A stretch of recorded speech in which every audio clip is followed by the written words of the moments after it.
Fala família, sejam todos muito bem-vindos a mais um episódio Petra Talk. Eu sou o Abraão e você está na nossa casa. Fala galera, beleza? Paz do Senhor, que bom estar aqui mais uma vez, né? E hoje a gente recebeu uma visita internacional, né? Glória a Deus, Convidado. Coisa linda. Antes de mais nada, né? A gente já quer intimar você que começou a ver esse vídeo aí, que ainda não é inscrito no canal, se inscreva no canal. Senta o dedo nesse like aí, né? Deixa o like, compartilha para o seu grupo, para sua igreja, né? A IBCB não, né? A gente já recebe lá da Ju, né? Mas você que é de outra igreja, compartilha para sua igreja aí, que eu creio que vai ser uma tarde ou amanhã ou uma noite, não sei o horário que você vai ver, abençoada, no nome de Jesus. E temos hoje um convidado que tem muito a falar, a gente estava até preocupado aqui do podcast não chegar a 3 horas. Mas estamos hoje com o missionário Cláudio Elivan, servo de Deus, com uma caminhada maravilhosa aí em missões mundiais. Se apresente, meu amigo. Obrigado, gente. Obrigado pelo convite, pelo privilégio de estar aqui com vocês hoje conversando um pouco. Então, sou Cláudio, sou original de Belém do Pará. Eita glória! Eu costumo dizer que é a terra do bom e verdadeiro açaí. O real. O verdadeiro. O verdadeiro. Assim. Mas eu já passei essa fase já. Eu não sei nem mais qual é o gosto dele, talvez. Está na memória lá atrás. Mas aí tive o privilégio de entrar na obra missionária de uma maneira totalmente inesperada para mim, eu diria, em 2006. Então, estou agora em 2025 servindo em missões mundiais desde essa época. E estamos aí para servir como Deus nos der a chance aonde Ele mandar. Esse é o privilégio. Glória a Deus, uma vida aí dedicada, né, à obra. Oxi. E, meu amigo, como que foi esse começo da sua caminhada com Cristo? Qual o contexto de Jesus? Em que lugar da história Jesus te encontrou? Eu brinco que eu nasci na igreja, aquele tipo que aprende a falar primeiro o nome dos 12 apóstolos antes de falar papai e mamãe, sabe? Assim, na igreja, literalmente. E minha família sempre muito envolvida, sempre servindo muito. E eu tenho muito claro, e ali com meus 8 anos eu me converti. Eu lembro do momento, eu lembro da história bíblica, eu lembro do cheiro daquele momento. Assim, é muito claro para mim. E me batizei 2 anos e pouco depois. Mas aí quando começou a minha adolescência, eu comecei a ter muitas perguntas, muitas dúvidas. E naquela época ninguém se dava o trabalho de explicar para uma criança o que ela queria saber. Você é criança, você não entende as coisas. Você tem que fazer o que a gente está mandando. Eram coisas às vezes simples, às vezes mais complexas, mas ninguém se dava o trabalho. E eu comecei a me distanciar da fé. Me distanciei. Ainda criança? Ainda criança. Adolescente. Uhum. Eu lembro que com 12 para 13 anos, foi a primeira vez que eu bebi. Na casa de um amigo. E eu entrei nessa, eu fiquei a adolescência inteira. Eu era alcoólatra, para falar a verdade. Assim. E eu entrei numa jornada, e depois de alguns anos, com muitos conflitos em casa, e eu falei assim, eu não quero mais saber disso. Meu Deus. E eu virei as costas mesmo, assim, para a fé. Mas eu me sentia mal. É aquela coisa de eu estar fazendo, andando errado, vivendo mal, e eu sentia aquela coisa, eu não devia estar fazendo isso. Mas eu entrei Eu virei as costas, abandonei Deus, parece que eu tinha esquecido o que eu tinha vivido, e eu fiquei nesse conflito há alguns anos. Eu escapei de morrer diversas vezes. As piores amizades que você possa imaginar, eu andei daí para frente. E teve uma época que eu senti que eu não dava mais, que assim, não dá. Eu tenho que mudar, eu tenho que ser diferente, isso aqui está muito errado. E eu não dava conta. Eu tentava e não conseguia, e eu participei um dia de um encontro de jovens, que era um encontro de jovens com Cristo, um ministério que tem muito lá no norte, nordeste, e alguém deu um testemunho nesse dia e contando uma história muito parecida com a minha. Eu falei assim, caramba, eu estou tentando do jeito errado, parece que eu esqueci o jeito certo de fazer isso. E eu orei e falei para Deus, não dá, não dou conta de mudar sozinho, eu preciso da tua ajuda para poder mudar desse negócio. E eu tive meu segundo encontro com o Senhor, assim, uma nova experiência com Ele. E aí pedi perdão para meus pais, perdão para tudo que estava fazendo. E literalmente recomecei. Um novo bebê na fé. Resetei e aí... Isso ainda na adolescência. Eu já tinha 18 anos nessa época. Eu tinha entrado no exército, eu fiz formação de oficial da reserva. E nessa época foi até uma coisa que Deus usou, porque quando eu entrei para o exército foi quando eu conseguia dizer não para os amigos. Tinha um compromisso, né? Porque eu estava ocupado. E às vezes eu mentia. Eu não posso porque eu tô de serviço. Não estava. Mas que eu não conseguia deixar de andar com as pessoas. Eu queria e eu não conseguia. E nessa época eu pensei, não, eu preciso parar, eu preciso cortar.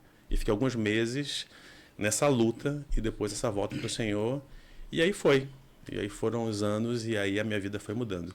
Mas assim, da minha jornada com Deus, vale a pena citar uma outra coisa, que nessa caminhada de fé eu fui crescendo, buscando o Senhor, mas chega uma hora que eu estava um crente normal. Assim, eu estava bem, eu estudava, eu participava da igreja. Eu estava ali. Eu era um cara que servia no ministério ou outro, cantava no coral, sabe assim, ia para um evento. Um crente típico. Um crente típico bacana, assim, não estava fazendo nem muito certo nem muito errado. Estava ali no padrão ali, passava da média. E aconteceram várias coisas complicadas na minha vida. Aí, assim, os 3 horas de podcast para falar mais. Mas desse resultado dessas experiências complicadas, situações diferentes e difíceis de vida, a minha relação com Deus começou a mudar. Eu estava num momento que eu não entendia esse negócio que as pessoas diziam, Deus falou contigo. Sim. Assim, Deus falou contigo. Eu falei assim, não. Assim, você decidiu uma coisa e está falando que Deus falou contigo. Na minha cabeça era isso. Eu não dizia porque você sabia que pegava mal. E aí eu andava com o pastor... Mas tinha certeza de que era. Tinha certeza. Para mim isso é papo furado. Assim, um cara não tem nada a ver isso aí. Não rola isso. Assim, como assim? Samuel? Uma coisa assim. Tinha que ser, mas não... Deus falou. E eu tinha um pastor que andava comigo muito nessa época, depois dos problemas que eu vivi. E o cara andava comigo toda semana. A gente conversava. Não era Bíblia. Era Bíblia às vezes, era vida, era trocar ideia. Sim. E eu andei 2 anos com ele. Quase toda semana a gente se encontrava. E ele dizia assim, Cláudio, abre a Bíblia e pergunta para o texto as coisas. Aí eu pensava, ele é doido. Não tem nada a ver essa história de pergunta para o texto as coisas. Mas eu ficava na minha, falava por dentro isso, assim, vou respeitar. E rolava. Mas nessa caminhada, eu comecei a orar de outro jeito. Eu comecei a ler a Bíblia de outro jeito. As músicas começaram a ter um outro sentido para mim. Parece que eu vi assim, caramba, olha o que eu estou cantando. Eu estou cantando isso mesmo? Eu comecei a ter uma... Achar eu mudei de fase com Deus. E eu comecei a ver Deus falar comigo. Eu comecei a ter lições com o Senhor. Então as coisas começaram... A minha jornada com Deus, ela virou uma chave. Virou uma chave que eu não quero que desvire mais, né? Glória a Deus. Passou para aquilo e aí as coisas começaram a ser diferentes. E aí você começou nessa caminhada. E como missões entrou na tua vida, pastor? Eu queria só fazer uma pergunta antes disso, um comentário, porque essa é a realidade de muitas pessoas. Eu sinto isso, né? Tanto a realidade de se desviar ali no início da adolescência, quanto a realidade de passar uma vida, de repente, dentro da igreja, sem ter essa percepção, né? Esse next level, tipo, essa próxima fase com o Senhor. E eu me lembrei de uma pessoa muito próxima de mim, que já uma caminhada cristã mais antiga que a minha, e ela me falou isso, eu nunca consegui chamar Deus de Pai. Realmente, assim, eu chamo de Senhor, soberano, mas essa proximidade não aconteceu. E pensando sobre isso, o que você acha que dentro das realidades da igreja hoje seja talvez um fator que colabora com essa realidade das pessoas, né? A gente tem a realidade eclesiástica e tem a realidade individual dos sujeitos. O que você acha que talvez aprisione as pessoas nesse grau de cristianismo que não vira para o próximo lado? Isso aqui é uma pergunta talvez complexa. É uma pergunta bem complexa, bem difícil de falar da realidade de tantas diferentes realidades, né? Não dá para generalizar. Não posso falar dessa pessoa, talvez a relação dela com o pai é uma relação muito difícil. Ela tem dificuldade de visualizar Deus como pai pela história e pela comparação que ela faz com pessoas. E eu entendo isso. E respeito a dor da pessoa sobre isso. Não quero forçá-la. Mas fazer essa transição de entender quem realmente Deus é como Pai nosso e como Ele é superior a qualquer visão humana que a gente pode ter, eu acho que vou falar de mim, antes de falar dos outros, né? Eu acho que eu fiquei nessa estabilidade, nessa busca, primeiro porque eu seguia rito. Acho que era muito rito, sabe? Era muito automático.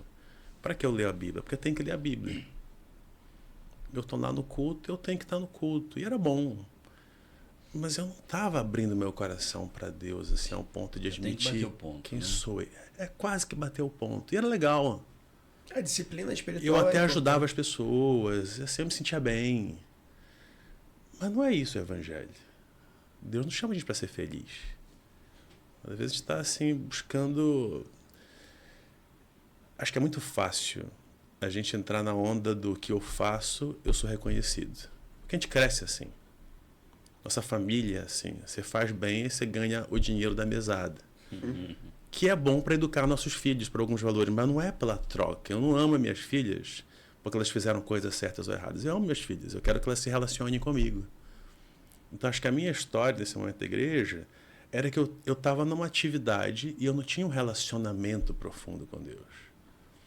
Então, acho que o problema é a gente não querer se relacionar com Deus e achar que Ele valoriza a gente pelas nossas atividades. Então, a gente quer fazer o máximo de coisas possíveis para Ele amar a gente e dar as coisas que a gente quer. A gente continua o bebezinho pedindo as coisas, eu faço e me dá. E Deus quer que a gente se relacione com Ele. Então, acho que para mim a chave virou quando eu vi que realmente Deus se relacionava comigo. E Ele falava... Não era a história das pessoas, né? Não era, Ele falava comigo das minhas crises, das minhas dúvidas, das minhas dores. Mais bobas que fossem. Olha para trás e assim, poxa, que bobas perguntas que eu fazia. Não tinha nada a ver eu perguntar, mas era uma dor para mim aquilo. E Deus respeitava essa minha dor e estava comigo ali conversando, me ensinando. E eu comecei a ver isso. A Bíblia começou a me ensinar coisas. Cara, teve uma época que eu li 1 Pedro 4. 1 Pedro toda, eu li só 1 Pedro durante muito tempo. Eu repetia, né? 1 Pedro toda vez. Eu não sei porquê. Ninguém mandou fazer isso. Mas eu comecei a ler. E lembro meses depois, eu estou lendo lá um versículo de 1 Pedro 4, que eu já tinha lido trocentas vezes. E eu li e eu comecei a chorar. Eu falei assim, nossa, que Deus está falando para mim isso aqui agora? Como é que Deus está falando para mim isso aqui agora? Não tem nenhum sentido. E aí minha cabeça ficava assim nessa de, não faz sentido mesmo. E que lindo isso. Como Deus se relaciona e fala comigo nessa minha imperfeição, pequenez. Quando a gente experimenta isso, não dá para a gente seguir no rito.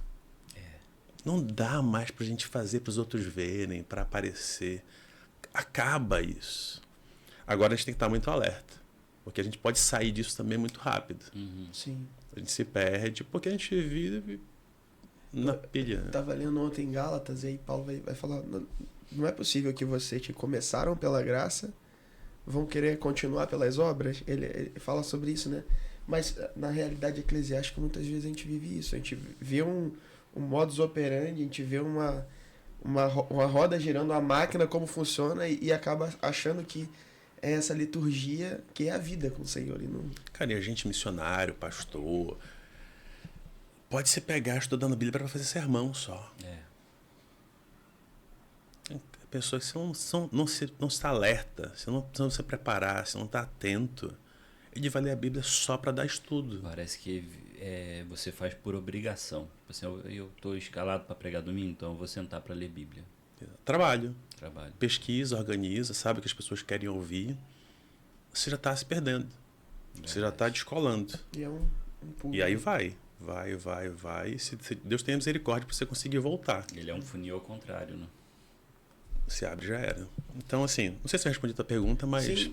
Sim, talvez a minha pergunta não tenha sido adequada. Eu queria mesmo ouvir a tua experiência e talvez isso comunique. Eu acredito que, sem dúvida, comunica com muitas pessoas que estão nessa realidade. Eu sinto muita dor pelos adolescentes. Isso é uma coisa que me dói. Porque eu sei que não é fácil viver a pressão, os hormônios, a loucura que acontece. E eu fico muito feliz quando eu vejo adolescentes que estão de joelhos dobrando, orando para o Senhor, escolhendo buscar a Deus. Sim. Eu fico emocionado de ver adolescente que lê a Bíblia com vontade. Que fala assim, cara, quem me dera que eu tivesse feito escolhas melhores na adolescência que não fosse essa. Me arrependo muito de não ter feito isso. E agradeço muito a Deus pela misericórdia dele. As noites da minha mãe de joelhos orando por mim quando eu estava metendo a cara onde eu não devia. E a misericórdia de Deus. Então, assim, eu acho que a vida é muito complicada mesmo. Eu acho que a adolescência é um período muito difícil.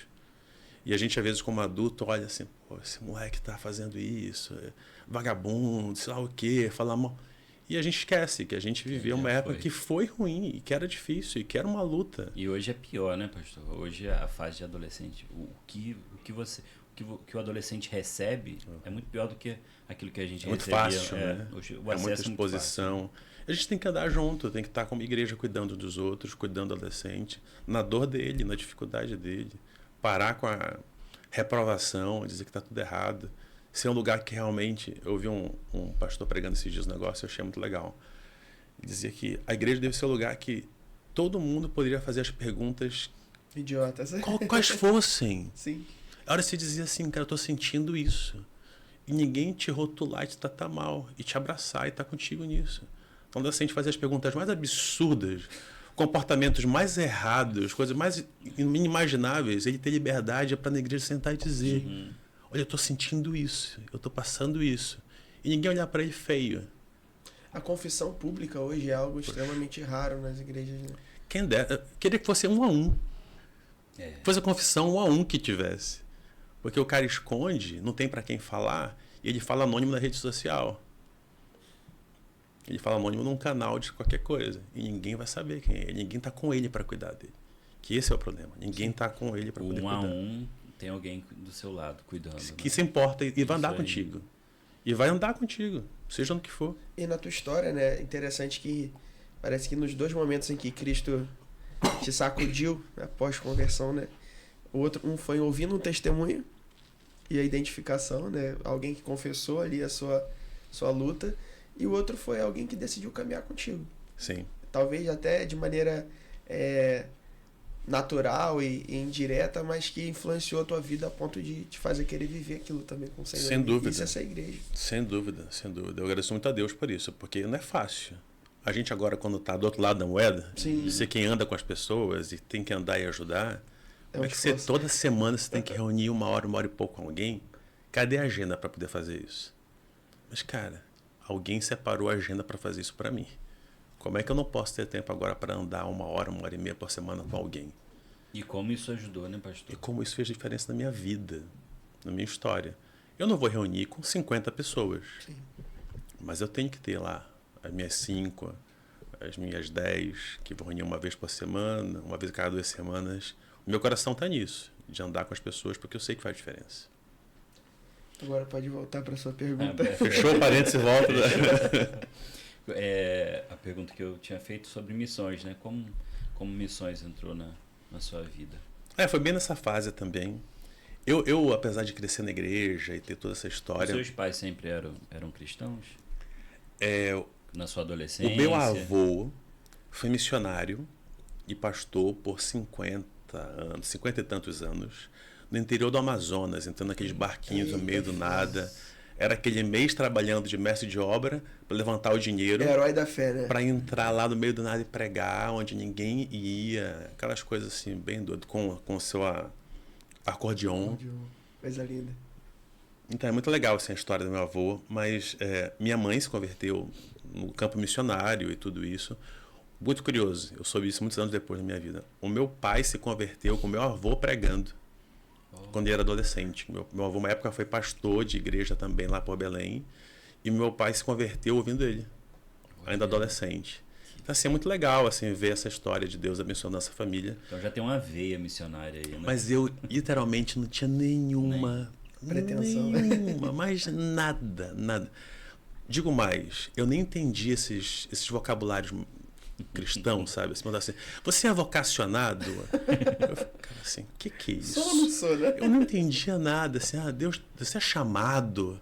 Eu não entendi essas coisas. As pessoas conversavam essas coisas e não faziam sentido para mim. Você ia falar alguma... Não. Ah, tá. Então, assim, eu fui nessa jornada andando com as pessoas, fazendo as coisas, vivendo as coisas.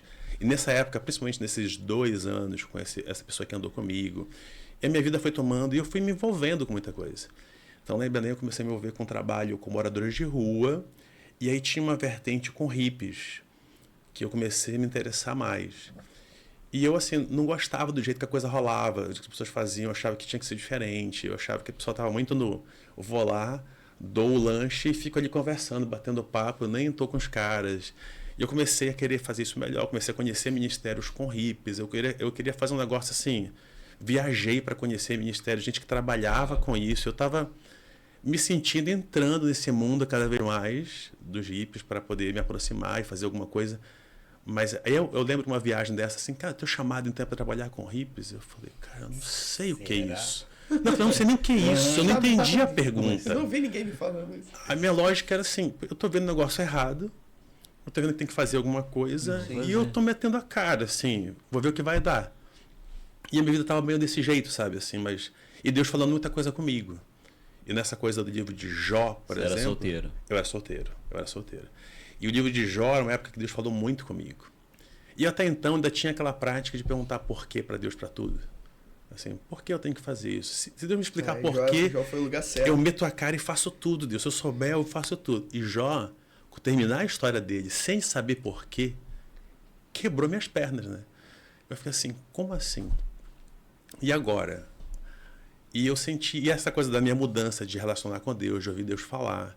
E aí uma hora, eu lembro muito claro também, assim, tem coisas que eu sinto o cheiro do lugar, sabe? Assim, na hora que eu tô assim naquela crise, e eu tava com Deus orando, assim, eu tenho que orar isso aqui. Mas eu não tenho coragem de orar isso não. E eu tomei um tempo... Orações perigosas. Orações perigosas. E eu parei assim e falei, Deus, então tá bom, eu vou orar. Eu falei, eu quero te conhecer, não mais de ouvir falar. Jó 42:5. Eu quero te conhecer com meus próprios olhos. Eu quero ter experiências contigo. Eu não preciso saber por quê. Eu tô dentro. E orei. E aí, espera agora. Ora e segura, assim. Pra onde que... Quantos anos nessa época? Cara, eu tinha 26, 27 anos. 2004. Foi isso. Então, assim, eu orei e deixei... 2004, 2005 foi isso acontecendo. E deixei rolar. E eu tinha um sentimento muito forte de que... Um amigo meu classificou, falou pra mim, cara, você estava sentindo as dores da mudança. Eu falei, é isso. Eu sentia um sentimento de dores da mudança, que algo ia acontecer que eu não sabia o que era. Eu achava que era profissional. Porque eu tinha um foco muito claro do que eu queria fazer na minha vida profissionalmente. Eu tinha muito claro onde eu queria chegar, e eu me trabalhava, dedicava, eu era incansável onde eu queria chegar profissionalmente. E você já tinha uma profissão nessa época? Eu trabalhava na parte de informática. Entendi. Eu trabalhava com uma faculdade de administração também. Meu alvo era ser um CEO de uma empresa de informática. Aí foi fazer uma oração dessa aí. Eu queria isso, assim, eu vou alinhar minhas capacidades administrativas com a tecnologia, e eu sei que eu tenho competência, eu vou chegar nesse lugar. E eu via Deus me colocando em posições que eu não merecia. Eu estava com 20 e poucos anos em reunião com caras todos top, e eu lá, Zé Mané, que eu não tinha o nível deles, e assim, cara, por que está acontecendo isso? Eu sentindo, Deus está me colocando aqui, Deus estava me colocando.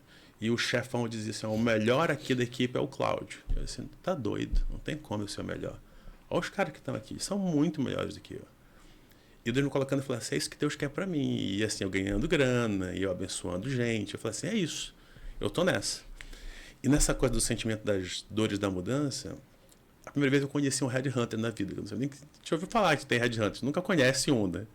E a pessoa me ligou e falou assim, olha, peguei seu contato, tal pessoa me passou, e seu perfil é um perfil que interessa pra gente, a gente está buscando a posição assim, assim, assim.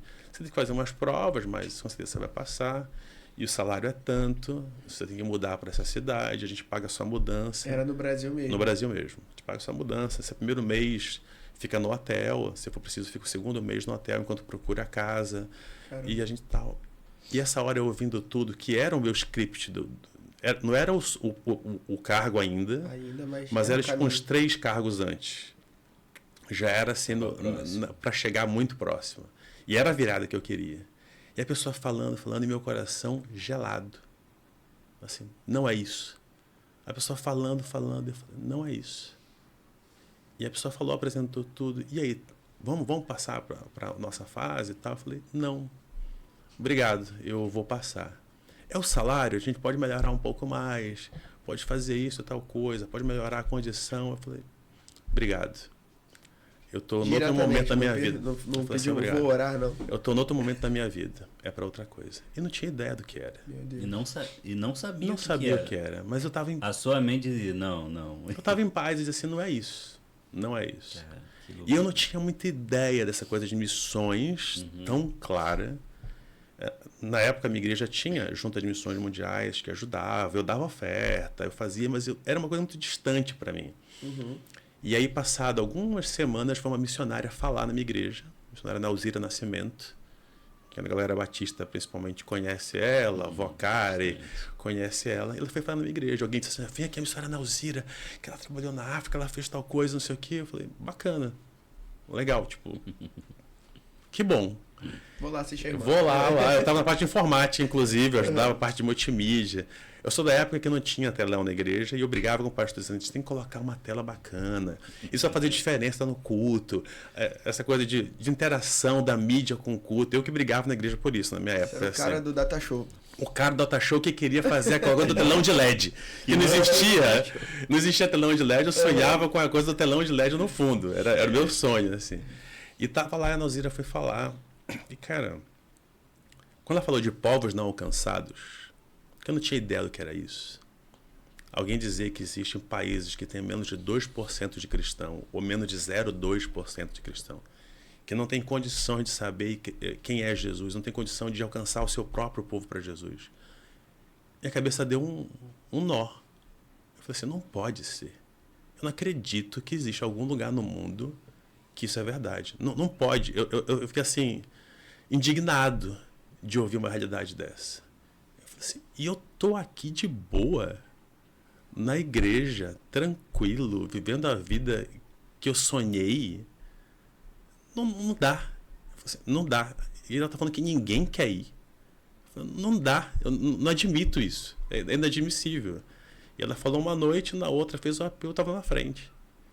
E a galera da igreja achando que eu estava indo lá para sustentar missionário. Que eu era assim, que era para outra coisa, era para apelo para financeiro.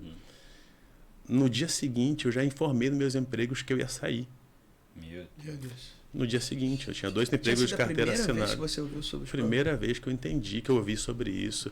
E, obviamente, Deus fez sentido para mim de coisas que estavam rolando naqueles 2 anos. Sim, é um processo. Foi assim, naquela hora, parece que ligou tudo. É isso. Deu um curto-circuito. Eu falei assim, o que eu estou fazendo? Não tem sentido eu estar fazendo isso aqui.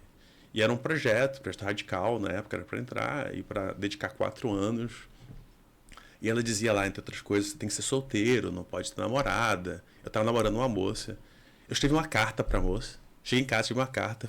Vou na sua casa. Lê aí. Assim, o que é isso? Eu falei, não, eu tô indo embora. Gente, uau. Assim, eu falei assim, acabou. Assim, não tem sentido mais nada. Depois fui saber que para entrar na missão tem processo seletivo, tem que preencher formulário. Tem um monte de coisa que tem que escrever, passar lá uns meses de processo, mas assim, eu estava muito certo que eu tinha que fazer aquilo, não tinha opção. Não tinha opção. Então, minha virada missionária foi mais ou menos essa. Eu achava que era por 4 anos. Eu achava que era isso. Depois de 3 meses, eu vi assim, não tem mais volta. Não tem mais volta. Minha vida vai ser essa.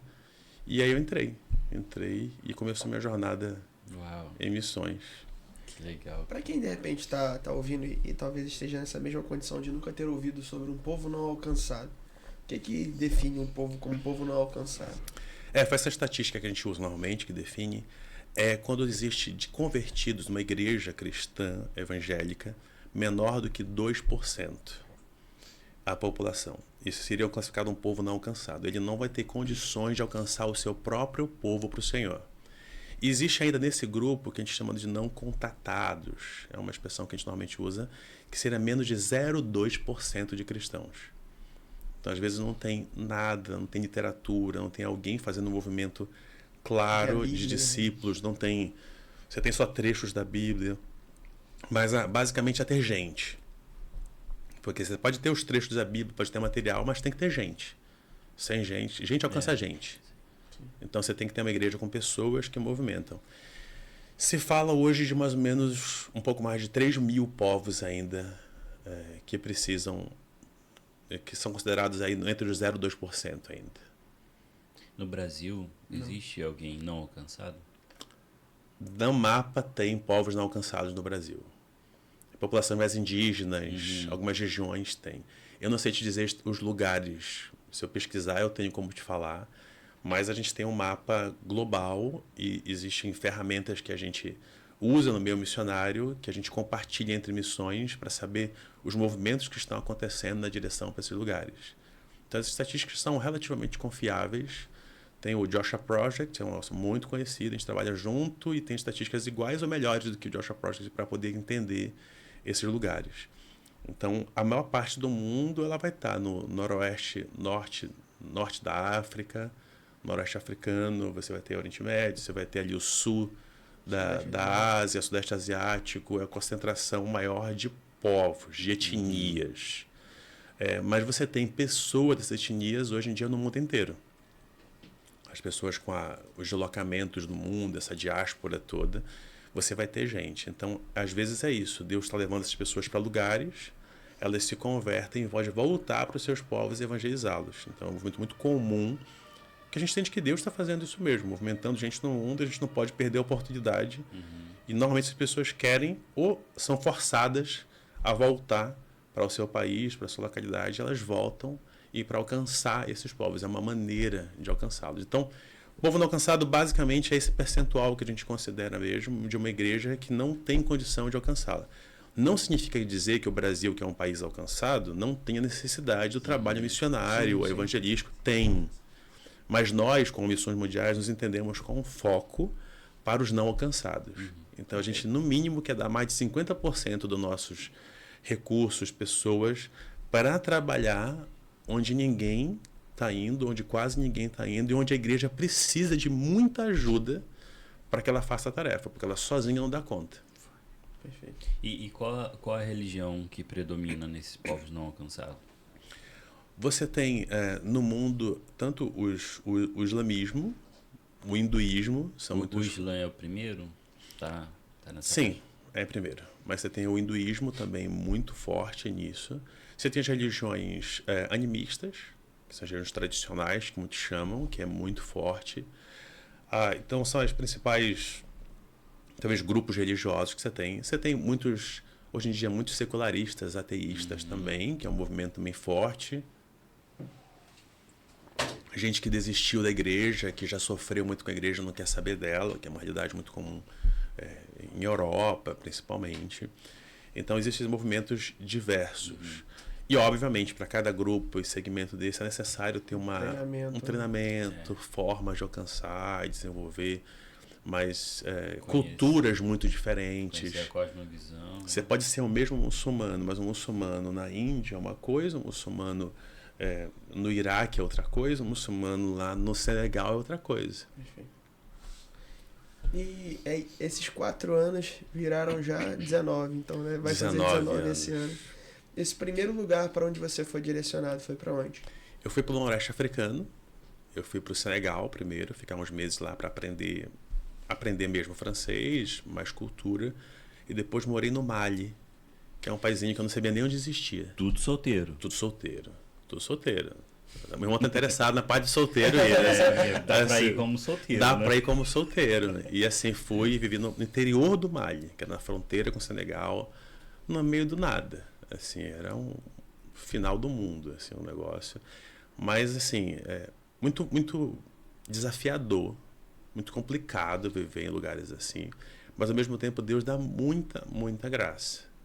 Então, ainda que eu tinha limitações, dificuldades, tem momentos da vida que você tem vontade de desistir, vontade de não querer mais fazer. A gente aprende a festejar coisas muito pequenas. Muito pequenas. A pessoa aceitou orar contigo, nossa. O coração enche de alegria, porque ele orou contigo. Assim, você chegou mais perto, mas uma casa se abriu para você conversar um pouco mais. Então, assim, a gente tinha um trabalho muito forte, era uma equipe, era eu, umas 3 moças, a gente chegou e trabalhava com outras pessoas que estavam lá. E Deus deu muita graça pra gente, muita graça, porque com pouco tempo a gente fez coisas que não davam para ter acontecido no nosso braço. Então, a gente começou uma pré-escola com uma igreja lá local que existia, que era bíblica, não era bandeira nenhuma, era uma igreja bíblica. E o projeto que a gente fez da pré-escola foi da escola com o governo. Legal. Um governo que era a maioria muçulmana, é laico, mas todo mundo era muçulmano, 99% é muçulmano. E os caras autorizaram a escola para funcionar e dizia lá no currículo que ia ensinar a Bíblia. Uau. E não só autorizaram, como pagavam parte do salário dos professores. Que milagre. É Deus. Era Deus, a gente orando, o pessoal orando no Brasil. E essa escola, isso eu estou falando de 17 anos atrás, 18 anos atrás, e até 2 anos atrás que eu tive notícia, a escola estava funcionando ainda. Glória a Deus. Glória a Deus. No meio do nada, num buraquinho lá no final, era a única escola evangélica na época, pré-escola. Pessoas muito simples, muito pobres, mas que viam, algumas que tinham um pouquinho mais de recurso, viam como era o ensino e queriam colocar os filhos lá. É gente que vendia peixe na feira e lá dava o pagamento da mensalidade a cada semana. Porque eu não ia guardar para o mês. Ia na semana e pagava uma parte da mensalidade, que era um valor menor do que o outro, mas a gente constrói, desde essa época também deu essa visão muito clara, que o projeto não pode depender só do dinheiro de fora. E não pode também, é uma maneira de reforçar a falta de dignidade que as pessoas têm, dizendo que ela não tem que pagar nada. Então elas têm que dar para elas saberem que ela tem valor. Também, ela tem valor. E o trabalho dela é reconhecido. E ela paga. Então a gente desde o começo, mesmo sem ter muito conhecimento técnico, estruturado, mas Deus deu graça para a gente entender que essa é a maneira mais apropriada de trazer essa visão do reino para a pessoa. E isso aconteceu, eu trabalhei com esporte, aí tem um monte de história de futebol com vôlei, com umas coisas doidas. Não futevôlei. Você falou sobre a vontade de desistir. Eu imagino que dentro dessa caminhada, talvez esses primeiros anos tenham sido a prova de fogo ali, né? Teve alguma experiência, assim, de um momento de crise em que Deus te deu uma resposta clara e você falou, não? Alguns. No começo, alguns. Mas talvez Deus me formou de um jeito que eu tenho até meu chamado, você vê como é que foi. Eu meto a cara. Eu tenho fazendo. Eu tenho assim, eu não posso olhar para trás. Tinha muito forte isso, eu não posso olhar para trás. Então eu não ia desistir. Mas tem uma hora que estava tão difícil que eu fiz uma oração. Isso assim, lá no Mali ainda. No Mali. Eu falei assim, Deus, que eu fique doente. Tão doente que eu tenho que voltar para o Brasil para ser tratado, que eu não posso ficar mais aqui. Teve um dia que eu orei isso, porque estava tão ruim, que eu falei, eu não vou desistir. Mas se eu ficar muito mal, eu tenho que voltar para ser tratado. Tá na regra do jogo, né? Quase isso assim. Não é desistência. Que é uma loucura, né? Meu Deus.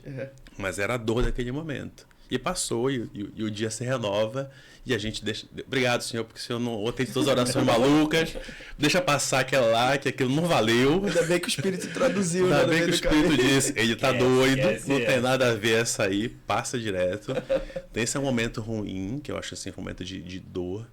E teve um momento curioso, que acho que é uma coisa que volta assim, da minha história, das minhas escolhas erradas também. E Deus foi muito misericordioso comigo, da minha história de pecado, de abandonar ele. Deus foi muito misericordioso. Eu lembro que estava lendo um livro uma época do Charles Swindoll, dos Heróis da Fé, e li a história de Davi. Cara, eu entrei numa crise naquele livro. Eu falei assim, eu mereço que aconteça comigo alguma coisa. Não está certo que eu não sofra a consequência do meu pecado. Eu tenho que sofrer. Eu literalmente entrei numa crise 2, 3 dias que eu esqueci que existia a cruz de Cristo. Eu esqueci. Eu senti o peso dos meus pecados sobre mim, assim, do passado. E eu estava no Mali, eu estava de férias. No Mali. Vida de missionário, né? Não foi tirar férias no Caribe, foi tirar férias na capital. Eu estava na capital, na casa da nossa supervisora, ela tinha esse livro, eu estava lendo o livro, e eu ficava orando com o Senhor e sentindo dor, assim, da minha vida. Até a hora que cara, meus pecados foram jogados no mar do esquecimento, é isso, né? Deus perdoou essas coisas que eu fiz. Ele não conta isso para me condenar, eu não tenho que me condenar. Ele derramou graça, ele foi misericordioso demais, então obrigado, Senhor. Eu sou o maior dos pecadores, eu entendo, eu sou o maior dos pecadores, eu não mereço isso aqui. Eu não mereço o teu perdão. Então isso, assim, ao mesmo tempo foi uma crise, foi uma reafirmação de quem eu sou diante de Deus.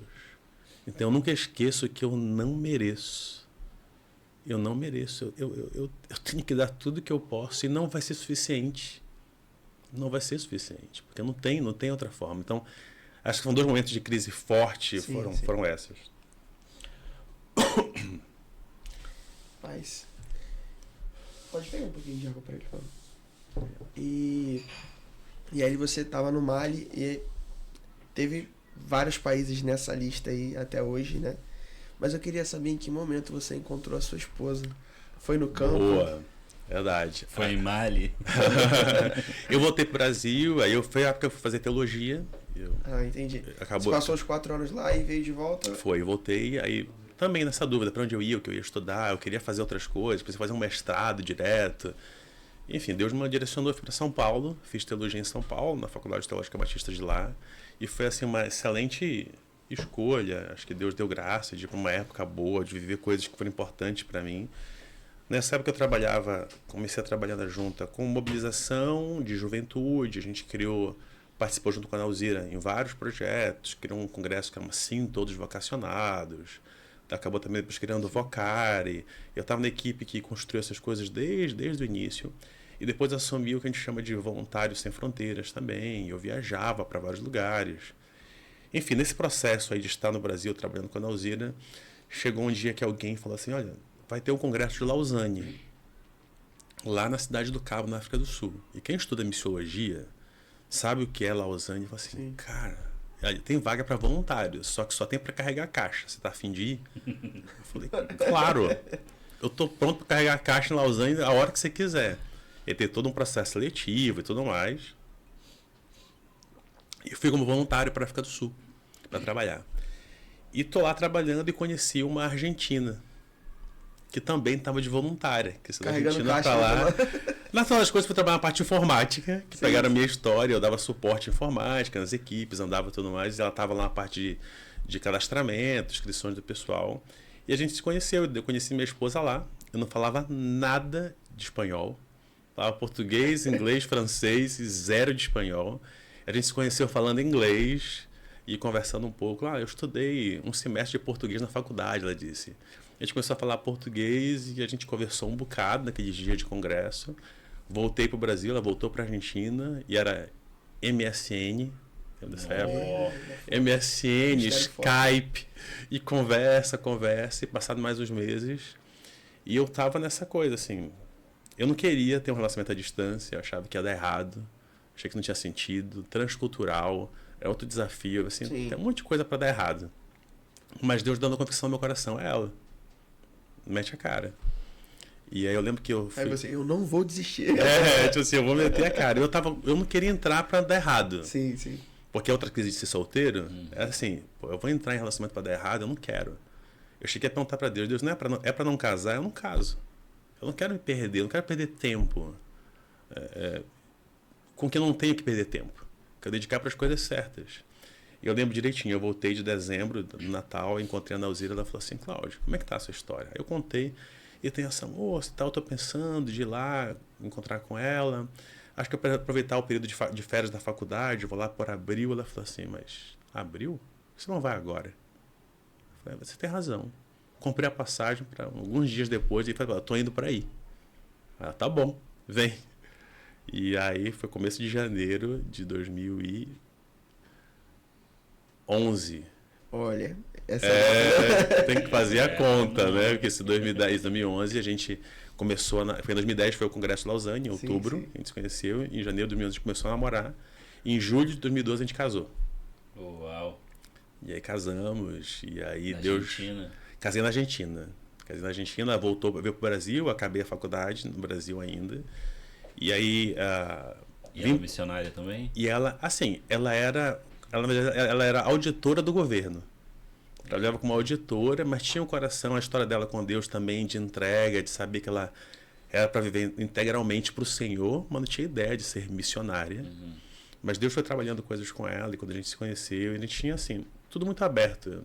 Eu não dizia, você tem que ir para o Brasil. Uhum. Assim, talvez eu vá para a Argentina, a gente vá para outro lugar. A gente está na mão de Deus, não tem assim, eu tenho que ir.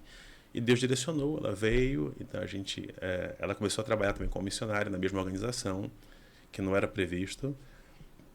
Nós moramos aqui no Rio por um tempo, nasceu nossa filha, e aí a nossa primeira filha, e quando ela tinha 1 ano e 10 meses, nós mudamos para a Índia.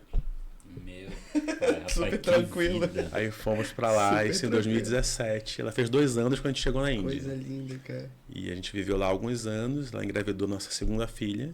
A gente queria que ela nascesse lá, a gente estava todo empolgado para ela nascer lá, fazendo pré-natal. Só que teve um rolo de documentação, era muito complicado. Então ela a gente foi para a Argentina e nasceu a segunda filha na Argentina. E depois a gente voltou para a Índia também. Isso foi pandemia, justo nessa hora, a gente estava na Argentina, veio para o Brasil para a família conhecer, fechou o aeroporto. Na semana de voltar para a Índia, fechou o aeroporto. Então a gente ficou um tempinho no Brasil por causa disso, depois voltamos todos para a Índia e era a nossa casa. Era a nossa vida lá. esse episódio Índia, eu acho que talvez seja o mais inusitado da história. Como foi viver numa realidade cultural completamente diferente? Eu acredito que você viveu isso no Mali, né? Mas a Índia me parece um lugar com muitas informações ao mesmo tempo. Parece outro mundo, né? Tem uma pessoa que falou um dia na mídia, falou assim, que a Índia é o planeta mais próximo da Terra que existe. Eu achei uma definição muito boa para entender o que é Índia. Assim, é outro planeta, é outra lógica, é outra maneira de pensar para muita coisa. Tem outros cheiros, tem outros sabores. Outra lógica de pensamento. É outra lógica. Até a palavra mais clara é isso. É outra maneira de pensar para fazer muita coisa.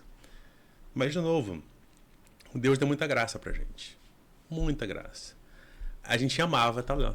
A gente amava as pessoas, a gente amava a comida. Nossa casa a gente comia comida indiana todo dia. As nossas filhas cresceram... doutrinadas na pimenta. Na pimenta. Cara, é uma dificuldade, pimenta. Desafiador. É um negócio assim, vai comer uma pizza marguerita. É real mesmo? Tudo tem pimenta? Pizza marguerita tem pimenta no molho de tomate. Misericórdia. As crianças pediam comida assim, eu quero sem pimenta, sem nada. Zero, pode tirar tudo. Tem um pouquinho de pimenta do reino, assim, forte, no molho de tomate, que para quem não está acostumado, queima. É sem pimenta, é sem uma pimenta, tipo, sem chile, sem aquela coisa assim, pesadona. Mas tudo tem pimenta. Todo mundo se acostuma de um jeito a comer alguma coisa, desde a idade muito pequenininha. Né? Sempre. E é maravilhoso, tá?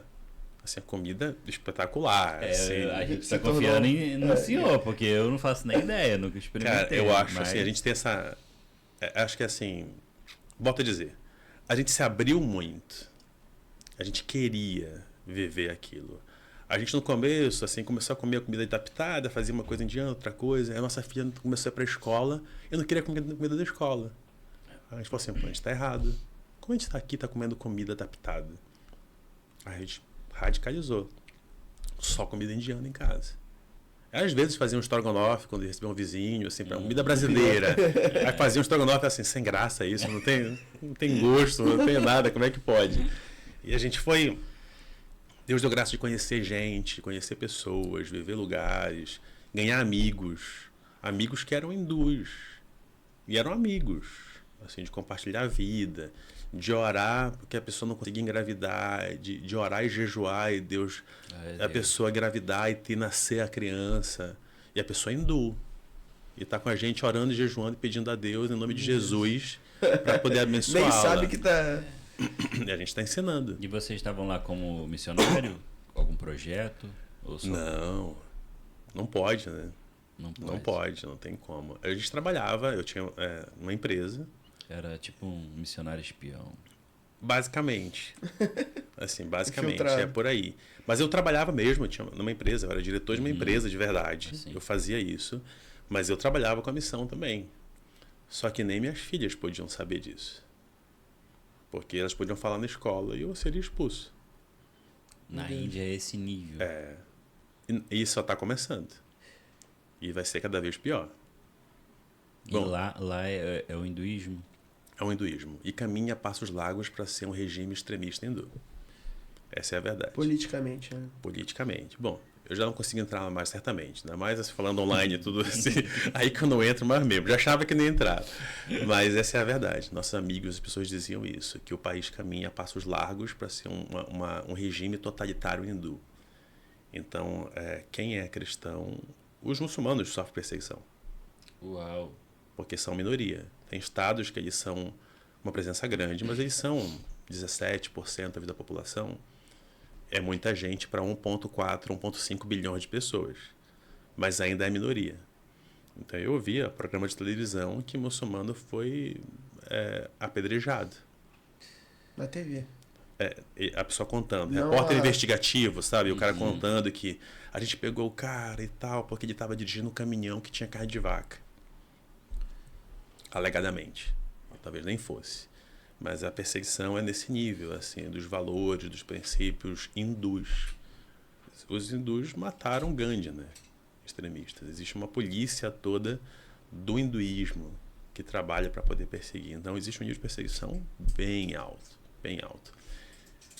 Mas, cara, assim, é difícil, é complicado, mas a gente se acostuma com o peso. Você vai lá, tá andando, a gente não sairia de lá. A gente não sairia. Como família, a gente não sairia de lá. Entendeu que Deus realmente direcionou para ir para Portugal. Mas quando eu vi a notícia para Portugal, 1, 2 noites de choro minha esposa teve, porque a gente não queria ir para lá. Enchendo umas 2, 3 malas de pimenta pra levar. Leva tudo que pode, todos os curries do mundo. Mas literalmente assim, a dor de deixar o povo, a cultura, a realidade. E tinha muitas coisas difíceis, tá? Eu não passo a mão para dizer tudo era lindo, porque não era. A gente não via sol, era poluição. Então, assim, você via nuvem todo dia. O pior dia de poluição em São Paulo, talvez vai dar 100, 120 na escala que tem, talvez os dias vão dar 80. Lá quando era 120 era o dia para ir para a rua para correr, porque estava limpo o céu. No final do ano, que era a pior época, batia 500, que é o máximo da escala. Você não enxergava como se fosse neblina, não era neblina, era fumaça, era poluição. Você não via nada. Então, isso era um desafio, as pessoas ficavam doentes pra caramba. Mas isso não fazia a gente querer menos estar lá. A gente não amava menos as pessoas. Coisa que só o espírito que gera isso no nosso coração, né? E vocês chegaram a conhecer alguma comunidade local? A gente tem muitos missionários lá. Na verdade, a gente trabalha com missionários tem gente na nossa equipe que está há mais de 20 anos com a gente, trabalhando. Então, tem brasileiros poucos, mas a maioria são os nacionais, são missionários indianos que trabalham. E a igreja não para de crescer. Glória a Deus. A perseguição é pesada, mas não para de crescer. Então, a gente dá o gás e a gente vê crescendo sem parar. A gente fazia isso assim, por trás, sem perceber, fortalecendo, ajudando, se envolvendo nos bastidores mesmo, mas era para que a igreja cresça. A igreja não para de crescer. Uma área especificamente do país, por exemplo, que aí eu não posso falar realmente, Sim. A gente tem lá 30 missionários que tocam 300 igrejas. Uau! 300 igrejas. E na Índia tudo é grande, né? Aí são igrejas em casa. Só tem 2 espaços físicos, mas quase todas são igrejas em casa. E a média é 150 pessoas em cada uma dessas igrejas em casa. Que casinha aí. E a casa de gente é muito pobre. Não, a gente falando de casa simples, é no quintal, na parte de trás da casa. Sim. É embaixo da árvore, é o tapete no chão, todo mundo sentando e 3 horas de culto. É 3 horas, 4 horas de culto e testemunho, e oração, e o poder de Deus se manifestando, e a gente sendo curada, é Deus abrindo porta, é dando o que faltava. E a igreja cresce e não falta porque um cuida do outro. E a gente se converte e depois daqui a pouco o pastor, o líder lá, apanha dos caras que são extremistas e vai preso. No outro ano, eles se reuniram no Natal, estava um desses templos, tinha a liderança, esses vários pastores e vários crentes lá reunidos. Eram mais 300 e tantas pessoas reunidas nesse espaço. A polícia veio e fechou ao redor. Cercou e interrogou todo mundo. E prendeu alguns por algum tempo. A gente teve todo um trabalho de advogado e tudo mais. Uma galera ficou presa. 5 ficaram presos por um tempo. E por nada. Por nada. Mas estavam lá presos, criando a situação. E a Igreja do Brasil também orando muito por isso. As Missões Mundiais mobilizando o pessoal para orar. E aí foram libertados, graças a Deus. Mas isso a gente brinca, né? Isso é mais uma terça-feira. Isso é a vida deles, assim, né? Foram perseguidos, apanharam, então, essa é a vida. Acho que a igreja brasileira tinha que experimentar, pelo menos no final de semana, né? Uma terça-feira só. Uma terça-feira. Eu imagino que o contraste é dialogar com as duas realidades, né? Que a gente teve em situações tão extremas. Dialogar com a realidade da igreja brasileira, a sua realidade anterior deve ser um paradoxo muito grande, né? Gera alguma crise, assim, quando volta ou quando vai, esse contraste de realidade? Uma coisa interessante, acho que a gente aprende muito com a vida tenta aprender muito com a vida de Paulo e fazer o que ele ensina, né? Que você se faz tudo com todos para ganhar alguns. Então Deus dá muita graça pra gente também, que por mais que você perceba as coisas que não deveriam ser, eu não me vejo em crise por isso. Então eu posso sentar lá na aldeia, na África, na Índia, e comer com o pessoal aquela legumezinho frito, tomar um chá e ver uma realidade de igreja difícil, social, complexa e abençoadora, e E tô ali. E como eu posso pisar aqui no Brasil, numa igreja que tem 3.000 pessoas, de gente que ama a Deus e gente que não sabe o que está fazendo ali, e se vê que Deus age e que a gente pode servir e fazer diferença e ter amor para essas pessoas nas realidades delas diferentes. Acho que a gente falou ainda agora, minha visão de igreja é essa, que todo mundo pode chegar e falar qualquer coisa. Então, que venham as pessoas quebradas na igreja e venham aqueles que acham que estão bem, que bom que eles estejam aqui na igreja. E se eu puder servir de alguma forma para ajudar a esse pessoal a ver o que é o evangelho, o que é a igreja de verdade, então eu me sinto menos em crise e mais desafiado. Quer dizer, o que eu posso fazer para poder ajudar nisso? Eu sou um eterno utópico na minha visão. Assim. Eu dou a minha vida. Eu vou doar a minha vida até o que eu puder para ver um mundo diferente, para ver a igreja diferente. E eu ainda creio que a igreja é a principal forma que Deus colocou na Terra para manifestar o reino dele. Amém. Eu creio no poder, na função da igreja como a noiva de Cristo. E quando eu digo igreja, pode ser aquela casa com 5 pessoas, pode ser aquele lugar com 5.000 pessoas. Mas se ela for igreja real na mão do Senhor, ele é o meio que a gente vê o reino acontecendo, onde as coisas mudam, onde a realidade é outra. Sim. Então eu amo isso. Eu amo servir a igreja do Senhor. Eu não amo a denominação A, B e C. Eu amo a igreja do Senhor. E eu sou da Igreja Batista e eu sirvo na minha igreja porque eu vejo que é uma igreja que busca viver pela Bíblia, segue esse exemplo. Mas eu não vou dizer que um irmão da igreja A, B, C não faz isso. Sim. E no que a gente puder fazer juntos, eu vou fazer junto. Eu não vou apontar o dedo no que está errado, o dedo no que eu não concordo. Eu vou trabalhar no que a gente entende que é certo. Isso. E no que eu puder, que a gente puder colaborar, que o Senhor revele para ele no espírito dele que ele tem que corrigir. Eu não vou apontar, eu tenho tanta coisa, a gente tem tanta coisa para fazer. Tanta coisa para fazer, não dá tempo. As pessoas estão ocupadas. Tem tanto problema para a gente resolver. Eu vou brigar com o irmão da igreja A, B, C. Eu não quero. Eu quero que a gente se junte para poder buscar quem está morrendo sem Cristo. Assim, tem muita gente, ainda continua no meu chamado lá. Como é que ainda tem 3.000 e tantos povos não alcançados? Como é que pode? Como é que pode? E a pessoa está preocupada o que ela vai fazer para poder ganhar mais e fazer não sei o quê e aparecer. Não dá. Não dá. Se na minha igreja é Santa Ceia ou Ceia do Senhor. Cara. Eu acho que aquele que está com as mãos ocupadas, você falou sobre estar ocupado, né? Eu acho que as mãos ocupadas não sobra dedo para apontar, né? Também. Então, cara, que história maravilhosa, e eu ficaria aqui, sem dúvida.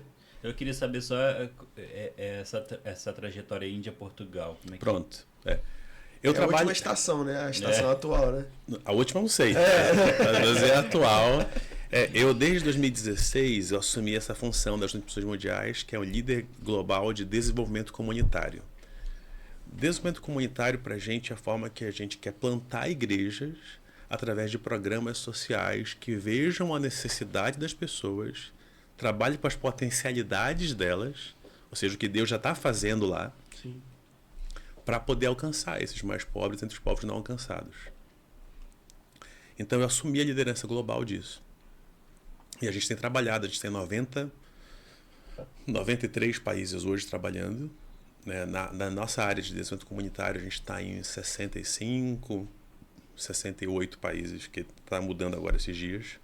Então, tá na Índia, era quase impossível fazer isso da Índia para o mundo inteiro. Era muito difícil, não era impossível, era muito complicado viajar da Índia, segurança, era tudo VPN e tudo mais, proteção de dados, porque era muito difícil. E viajar e voltar era muito complicado. Sim. Então, ir para Portugal era um plano também, porque é um local mais central, é mais barato viajar, a comunicação é melhor. Tem uma ideia, minha reunião de equipe normal na Índia era 10 da noite, por causa do fuso horário. Eu estava lá 8h30 na frente do Brasil.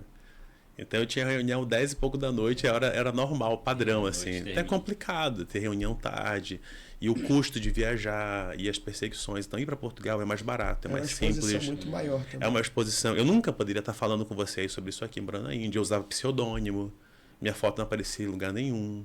Eu andava totalmente fora do radar, porque não dá, porque é um nível de exposição que é impossível. Ir para Portugal, Eu agora voltei a aparecer porque eu não vou voltar para lá. E minha posição hoje ela é estratégica, ela é de liderança global, é de trabalhar com parceiros, é de fazer com que as coisas aconteçam. Eu em Portugal estou dedicando meu tempo também. Eu vou lá, a gente está fazendo igreja em casa, está evangelizando gente, mas isso porque eu sou cristão. Eu vou fazer isso Sim. em qualquer lugar.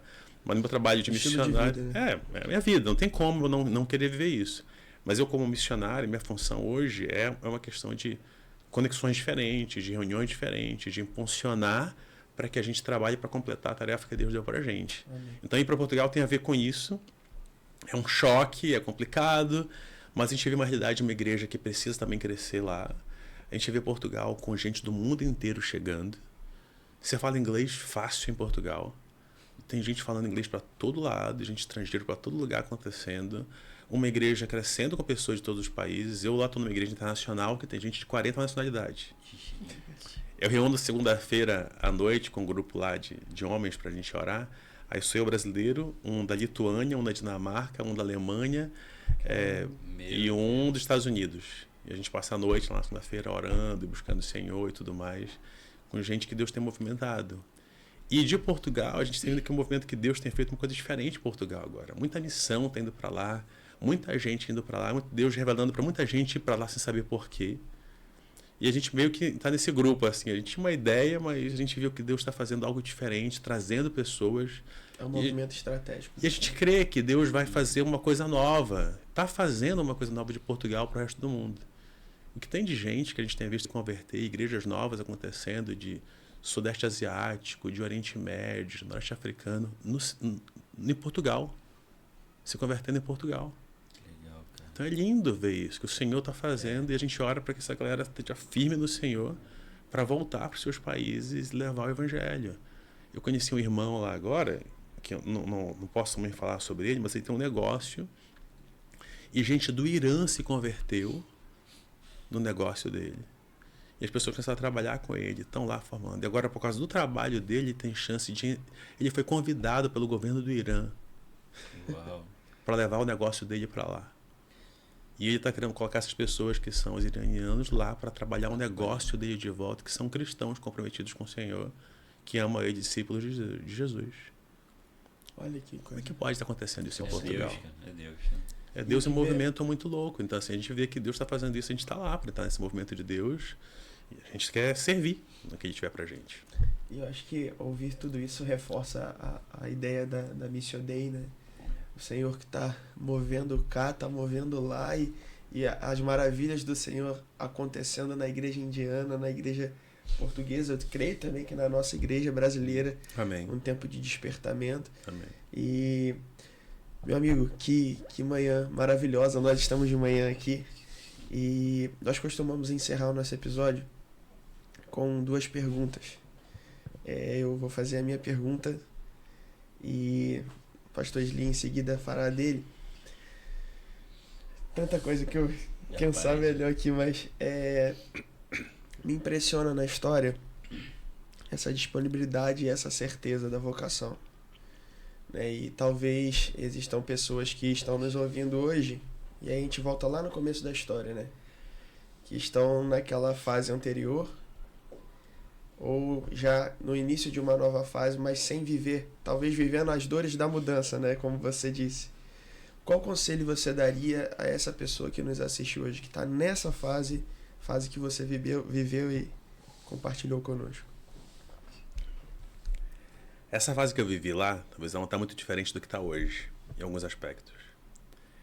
Ano passado, eu tive muita clareza da quantidade de incerteza que eu tenho, que é gigantesca, e ao mesmo tempo a paz que eu tenho de andar por fé. Então, o conselho que eu daria para alguém é o que eu recebo do Senhor hoje para mim. Eu sinto que está neblina na frente, e eu vejo a distância de um passo. Eu sei, eu tenho uma ideia de onde Deus quer que eu chegue. Eu tenho uma visão de onde Deus quer que eu chegue. Mas eu não estou vendo o caminho, não. Eu estou vendo um passo. Eu estou vendo um passo de cada vez. Às vezes bate um ventinho E eu consigo ver uns 3 ou 4 passos na frente. Você tá na Aí já mídia. cobra de novo. Aí eu tento dar uma andadinha um pouco maior ali, já fechou de novo, aí eu vou devagar de novo. Então acho que a escolha é andar por fé, mas andar. Importante. A gente às vezes se paralisa muito. E a gente coloca os nossos medos, inseguranças, incertezas e não se mexe.